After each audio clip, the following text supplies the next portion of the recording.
Welcome to the Cabral Concept, where board-certified naturopath and integrative health practitioner Dr. Stephen Cabral shares how he was diagnosed at the age of 17 with a life-altering illness and given no hope for recovery. It was only after studying and traveling all over the world did he discover how to combine ancient Ayurvedic healing practices with state-of-the-art naturopathic and functional medicine to fully rebalance the body and re-energize it with life. It's time to discover how to get well, lose weight, and finally feel alive again. And now, here's your host, Dr. Stephen Cabral. Hi, everyone, and welcome back to the Cabral Concept. Thanks for joining me here today on this Training Thursday, where we're going to be settling the debate of which one is better. So which ab exercise is truly the best? Is it a crunch? Is it a sit-up? Or is it a chop, which is more of a functional medicine-based training exercise? So the ab exercises that we're going through today are absolutely the most popular versions you will see at any gym that you go to basically across the world. No matter what, you're going to be seeing people do the old school sit-up, and you see people do more of the, let's say, 80s, 90s crunch, and then you'll see more of the functional medicine 2000s and beyond functional medicine chops and exercises like that. So what I want to do is give each one an unbiased look at what it's good for. Should we be still including it in our repertoire? And if so, which ones are truly the best? And I think at the end, it'll be a little bit of a surprise what I'm recommending for the most part that you do for your abs. Now, there's a couple reasons that I want to bring this up in this show in particular today. And that's because a lot of people, when they're going for a body transformation-based program, they want a couple things to look really good in their body. And one is they want to get a flatter stomach. So as we're going through that, I just want to add one caveat that whenever you're doing ab exercises, you should not be doing an ab exercise to flatten your stomach. That should not be the goal. The goal of an abdominal-based exercise should be to strengthen the core. So that doesn't include just your abs. Now, I think that's going to be a little bit of a giveaway, but you have to understand is that to make your waist smaller, you need to strengthen, tone, improve your posture.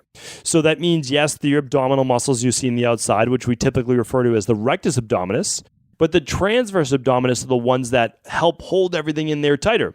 And I've done a whole podcast before on the transverse abdominis, also called the TVA, which is your internal weight belt. It helps hold everything there nice and tight, and it can, if as long as you enable it to, if you stand up straight, it will help you with really great posture. But we need the obliques, and the obliques are the muscles basically on the side of our body. They move into the front as well. And then we need all of the lower back muscles, the quadratus lumborum, the erector spinae. So all of those are vitally important. Okay, hip flexors play into it. Everything plays into it. But you have to understand, when people come to our studio in Boston or they're training with anybody with a great personal trainer out there, a great body transformation coach, is that they are using their nutrition to whittle away the body fat to be able to then expose the abs or at least the flatter stomach. So I don't want you doing crunches, I don't want you doing sit-ups, and I don't want you doing chops and other functional-based ab exercises in order to get a flatter stomach, right? What I want you to do is use really good nutrition, balancing your hormones, balancing your blood sugar, balancing inflammation, cutting out a lot of the processed foods to get rid of all the body fats because the exercise aren't going to do that as much. And what I want you to do is look at the exercises as improving posture, tightening the waist, toning the waist for sure, but also using them as the icing on the cake. So that's how I like to use that, meaning that in the beginning, if you're still 20, 30 pounds away from your goals, I see no need to be doing a whole lot of specific ab work. Now, specific ab work is what we are going to talk about today.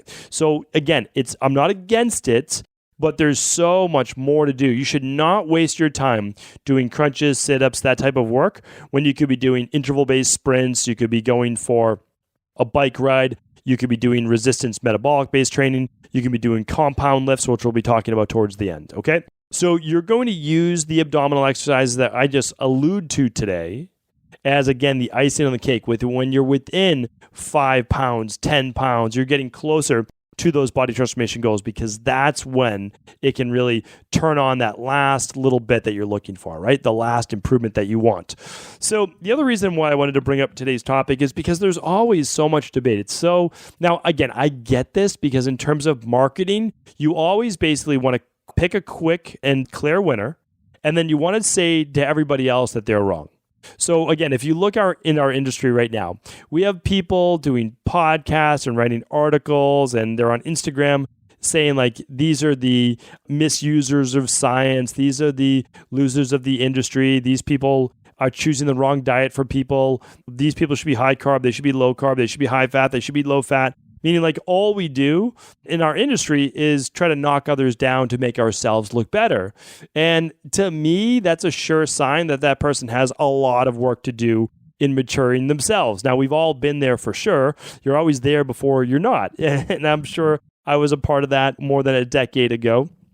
I'd like to say that I'm still, obviously we're all still working on it to this day, but for sure, if you need to put down someone to lift yourself up, I'm not sure how great your information is in the first place. And I'm always a little worried about that because most, as you hopefully you checked out yesterday on our intermittent fasting podcast, is that there's truth in a lot of things.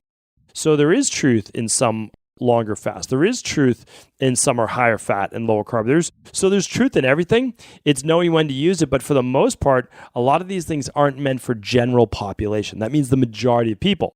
They're more specialty wise, but then if someone found that it worked for them, and then they want to basically say everyone should be doing this one. It isn't the case for most people. That's just not the way that the human body should work. The human body does not work in absolute platitudes and also the severes. So the severes is like the bottom 5% and the top 5%. It's just like conventional medicine on blood work. You don't want to be in the bottom 2.5% or the top 2.5%, which means you're out of range. That means you have a disease of the body, right? A dis-ease of the body. Well, it's the same thing. It's like most people, you don't want to go almost zero carb and you don't want to go almost zero protein or almost zero fat. Those things are never healthy, right? It's never healthy to do those things. We look at them and just say, oh, well, look at the data here over 3 weeks. Or, it's like, okay, sure. In the short term, our bodies are amazing. They can do a lot of things. And also by eliminating certain things such as processed carbs, we can actually get a lot of benefit in the short term. Maybe we're starving some of the gut microbiome that's imbalanced. Maybe we're doing this, it's like, so there's a lot of reasons for it. But here's the thing. When you go all in on something, you should stick to that. So when things change, the industry is going to move. And when it moves 3 years from now, you're not allowed to move. You're not. Not if you went that in and you said everyone else is wrong. Or you should come out and just say, you know what? I was wrong. Like, I was wrong. I'm going to learn from this. And then you go on and you explain that to people. And that might be, the learning for a lot of people. So why am I bringing this up and how am I bringing it into ab-based exercises today? Well, for many years, I got into the fitness area around 96, 97. And for me, it was a way out. So it was a way out for me because I couldn't get my body healthy in terms of, my disease state, but I was able to reshape it and transform it after learning a lot about exercise and nutrition. So when I was in the industry as a young personal trainer during that time, and I was kind of going through my education and like anything, going head first in and really going down the rabbit hole. I don't want to name the professor's name right now, but if you're in the health and fitness industry and you've been in it for at least 10 to 15 years, you will know that there's this famous professor, and he wrote basically the book and many of the books on lower back issues and injuries, and we all read them, and they're absolutely fantastic. The problem is, and the first one I'm going to be talking about today is the crunch.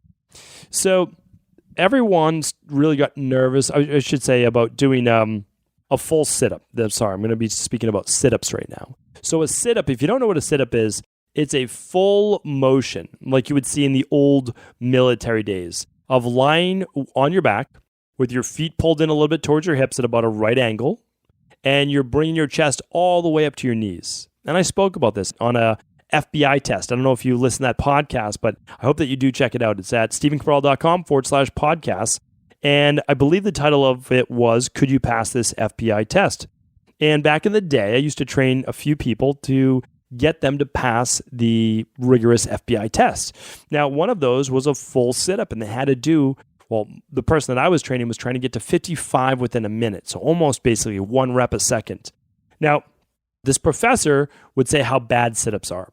And the reason is that he would show the torque that was being placed on the spine, the compressive force. And what was happening as you bring your chest up to your knees, and I'm doing that as we talk right now to replicate it, you're rounding out your lower back. That's called your lumbar spine. Now, what happens is over time, what this professor found and researcher was that you end up starting to bulge those discs. So you have discs in your spine, and what happens is they become compressed and they can become herniated. So everyone got super worried about doing full sit-ups, and I think for good reason, because most people put their hands behind their head and they pull their head up to their legs and then they round out their spine, all right? So that's called, again, spinal flexion, and they're putting too much stress on it. Now, the problem was that, and no one really looks into it this much, that it was done on, obviously, pigs that were no longer alive, and they were looking at the flexion of the spine. And what they found was after a certain number of thousands of reps, the spine would essentially rupture and those discs would break. But they could also show that there was a lot of wear and tear in them. The problem is that it was done in isolation in a lab, not the real world. There was no other counter muscles, meaning the abdominals. So you always have antagonists to every muscle. So the best example is your bicep. That's the muscle in the top of your arm. You know that, right? So when you make a muscle, when you flex your bicep, your tricep underneath, which is in the back of the arm, is going to stretch, okay? But there's also some actual stabilization there through the tricep and the other muscles as you're flexing your bicep. It's not that it just goes totally flaccid and limp. Well, when you're doing a full sit-up, there is, even though your spine is actually stretching, there's still stabilization through your obliques, through your abs. And you're not just totally flexing that spine. Now, some people could, if they didn't even flex their abdomen, they could actually make that happen. But the other thing is this, it also would not take into account someone doing lower back exercises like we talked about last week. And that's why I do hope that you tuned in to last week. So it was episode 1133. It's stephencabral.com/1133. And that was the 5 core exercises you should be able to complete. And hopefully you check that out. Hopefully you were able to pass those 5 tests, 5 core exercises that only take less than 5 minutes. And if you weren't, that you're working on them now to this day. So here's the issue though, is that a lot of the lower back exercises would be done after abdominal exercise if you're following a really good program, whether it be online with a personal trainer, all right? So if you're doing some type of abdominal sit-up or you're doing some type of ab work, you would then do a bridge, or you would do a side bridge, or you would do supermans or superwomans. You would do some type of glute ham based work, right? So you're doing something to then not flex the spine, which is, again, leaning, rounding forward, kind of like touching your toes. That would be spinal flexion. But instead, it would be arching your back. And that is called spinal extension or just back extension. So that then helps you then put the spine back into alignment. Now, am I a huge advocate of sit-ups? I am not. So sit-ups are absolutely not my favorite exercise, and I don't believe that people should be doing them. However, if you checked out last week's show, you'll see why I believe sit-ups, though, just like I believe cardio sometimes, gets a just completely bad rap that should all be thrown out. I don't believe that. But here's why. A full sit-up allows you to get off of the floor easily or out of bed without you having to roll to your side. I believe everyone should have the core strength enough to be able to be in a lying position with maybe their knees just slightly bent and they can just sit straight up. And if you can't do that, then you've lost a lot of abdominal strength. All athletes, I would say, are able to do that. And most kids ages 8 to, let's say, 15 years old, 16 years old. Now, again, I know that 1/3 of children now are overweight, which is, it's too bad. And says a lot about kind of like our population of what we're fed for food and that we're even calling it food nowadays, right? And so I understand that. And a lot of times, 100% of the time, I don't really believe it's the children's fault. I believe that a lot of it's media-based. I believe a lot of it's big food-based, and a big part of it's education-based. I know there's a lot of families out there, and they're feeding their kids foods that are not healthy, but they've been led to believe that they are healthy. I still can't believe this to this day, and I know that I've shared this story already before, but it was just a couple months back. Our kids, they go to a good school. It's in Boston. There's a lot of education, so we can't blame it on that. But one of the parents, believe it or not, does not let their child eat any fruit. Doesn't let them eat any fruit. The kids are not overweight. And they can't eat any fruit because they said it has too much sugar in it. Now, it's not my place to step in. They didn't ask for my opinion, so I never give it. I'm never that person to be like, hey, did you know? Like, that's not going to be me ever. Like, that's not the way that it is. But we have a lot of interesting media-backed and company-backed, really marketing-based philosophies out there that are just absolutely insane. And not to give a kid any berries or, even if you just believe in lower glycemic fruit, an apple or, again, raspberries and blueberries and blackberries and kiwi and grapefruit. It's just, it's beyond me, because you have to think about all the other substitutes then. What are we giving them if we're not giving them that? That's where it starts to get into more processed food. But anyway, that's a story for another day. So what I don't want to do is see a study or one person really take out an entire exercise regimen, because I'm not a big believer in doing hundreds of reps of sit-ups. I don't believe in that. However, there's a great exercise that I want to share with you today, and I did a previous Training Thursday on it, called the Turkish get-up or the half get-up, which is what I'm recommending here today. So the half Turkish get-up, which we'll put a photo today, head on over to stevencabral.com/1140. And at episode 1140, we will put a photo of the half Turkish get-up there. You can do it just with your own body weight, or you can do it with a dumbbell, or it's typically done with a kettlebell. It's an exercise that we like to use often in our body transformation studio, personal training studio here in Boston. Again, we have functional medicine-based practice, and then we have the personal training nutrition studio as well, 2 different locations. If you're ever in Boston, or we only work one-on-one for not just one-off sessions. We do 12-week programs because that's where people get the most results. And you're welcome to obviously give us a shout. It's just stevencabralstudio.com. We get quite a number of emails on that. It's just stevencabralstudio.com if you want to check it out. But anyway, what I want to say is this, is that the half Turkish get-up enables you to do a sit-up a safer way and be able to pick yourself off the ground. Now, eventually, when you get good at that, you can definitely do a double kettlebell half get-up. So you're holding 2 kettlebells. You can do them upside down. You can do them however you want. But basically, you're lying on your back and you're able to do that double get-up. That would be fine as well. Right now, half get-up we're talking about, 1 dumbbell or just your own body weight is a great way to safely do a sit-up. Okay. Now, the sit-up, though, is not going to be my number one choice, okay? It's never going to be my number one choice. Just being able to do a half get-up, or half Turkish get-up is fantastic, and I want you to be able to pass that test where you can lift yourself off the ground without rolling to one side using your hands. You can just pick up your upper body. It's a great thing to be able to do. Tune into last week's show for more details on that. Okay, so the second one I want to go over is the crunch.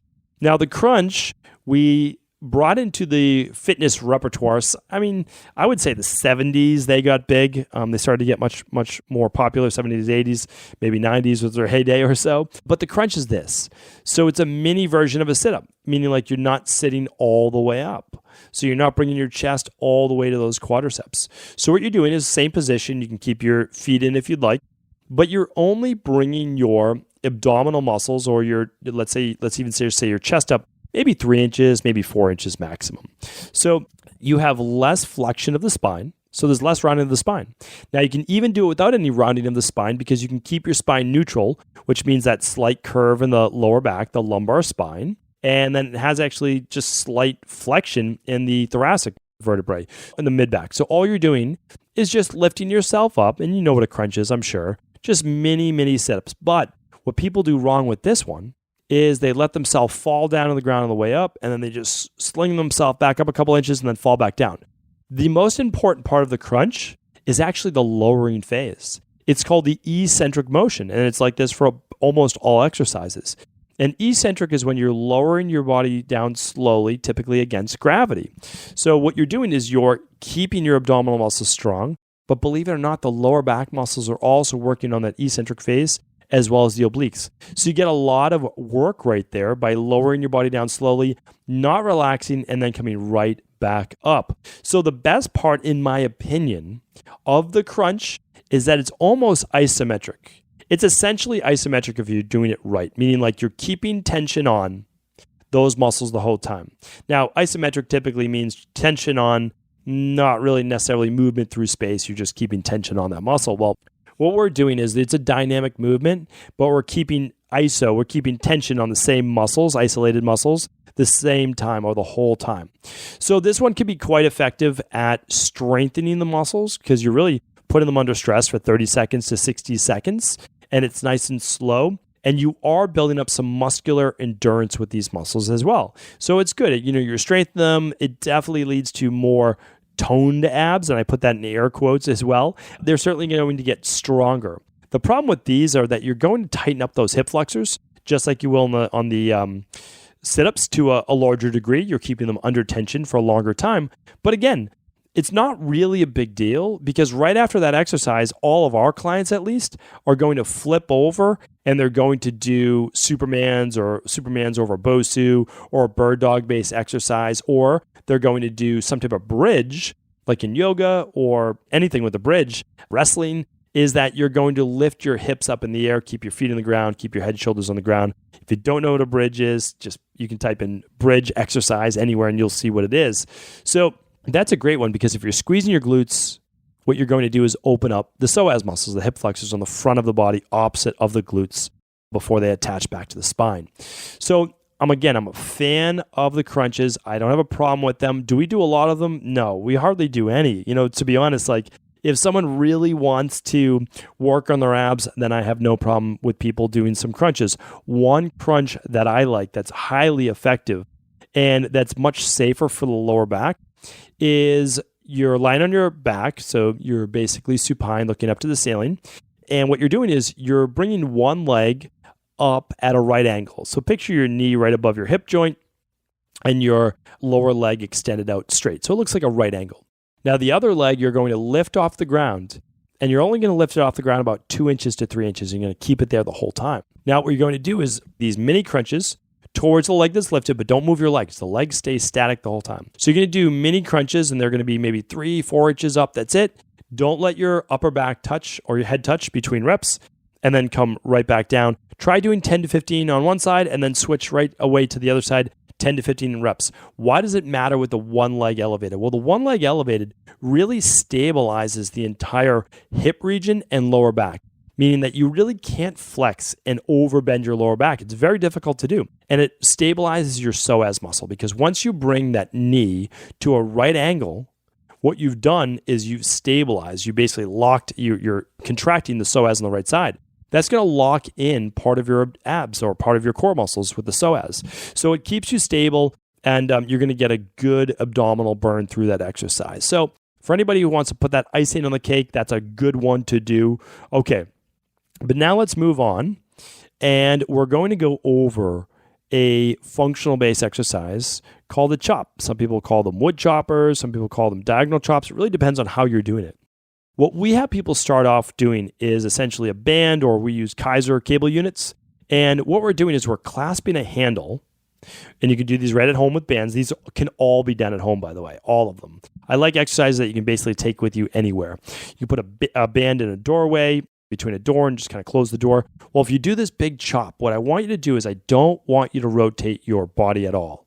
All I want you to do is move your arms from one side of your body to your right side, look straight ahead the whole time, and then to your left side so that your left shoulder is touching your chin, and then as you chop around, your right shoulder touches your chin. What this does is it actually moves, so you have to have that mobility in your mid-back, your thoracic part of your spine. Rotates that, and your abdominal muscles have to resist rotation. So it's great for the obliques, it's great for some of those lower back muscles, and it's absolutely great for the abdominal muscles as well.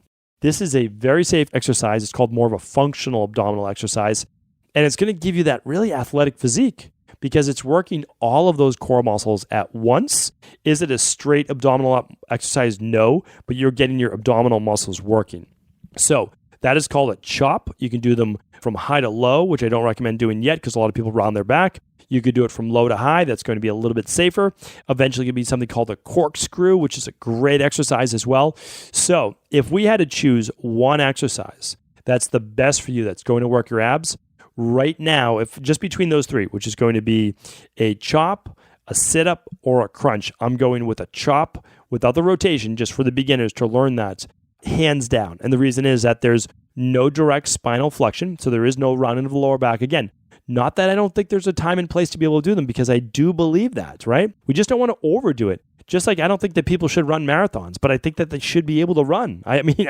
But there's a big difference. So it's like we all threw out cardio around like the year 2000, right? Or 2005. We're like, cardio's bad. Well, cardio's not bad. It's actually highly beneficial.